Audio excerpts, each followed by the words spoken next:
یوسف څه ویلې؟ ولا هغه بېچاره هم خفه و، نو ویل چې مونږ د کار دغه غوښتنه خلکو نه کوو، مونږ پورې خلک خاندي. نو بس مونږ دواړه ډېر سخت په دې کار باندې خفه شو. بس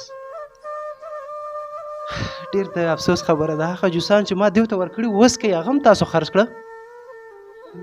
دا ولې؟ بس مجبوره ده عشان خامخا خرڅوي.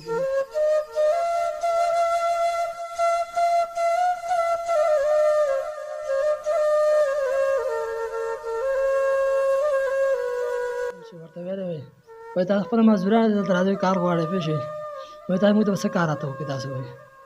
باید وایي انشاءالله موږ همت به کوو، تاسو یو سره سره خپې به سره کوو وایي. تا ونه ویل چې واړه واړه ماشومان راته دی زما د روز چې تاسو جوسان راکوړو دا به یې خرڅولو، او چې ډوډۍ به یې راوړو په چوټو کې به ټکولو، بورې به یې پکې اچولو، دوی به خوړلو. زما به ورته داسې زړه خفه شو، دیوالو کونجو کې به مې جهل. هغه جوسونه یې خرڅ کړه؟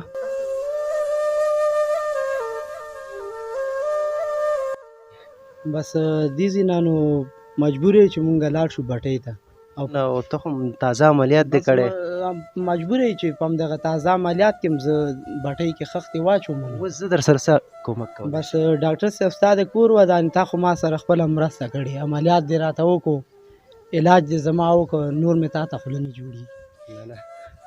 نه نه نه نه دا خبره مه قدم نه یو هر ورځ په وګوړمه جنازې د ګلالیو د شپون کې شپېلی خاموشه ده رمې شورې ورک شوی د لیوانو پاچاهي دا کوچیان او ځان سره دې وړم. بس الله دې جنتي کړي چې زموږ سره غریبانو سره وساتي کړي. ځان برابر کړي ځو د خیره.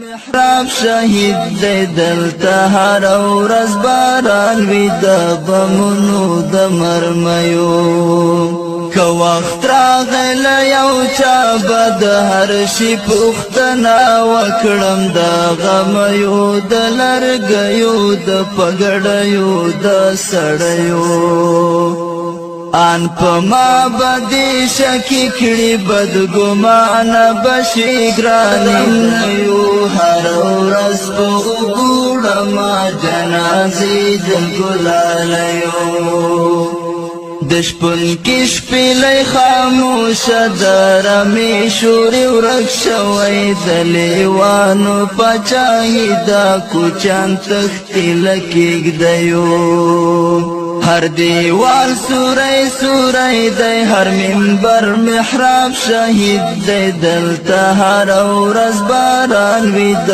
بمونو د مرمیو که وخت راغله یو چا به د هر شي پوښتنه وکړم د غمیو د لرګیو د پګړیو د سړیو آن په ما بدې شکې کړي بدګمانه بشي ګرانې د نفرت تخم کرلی راته کور کې څو پردیو له دې ګډو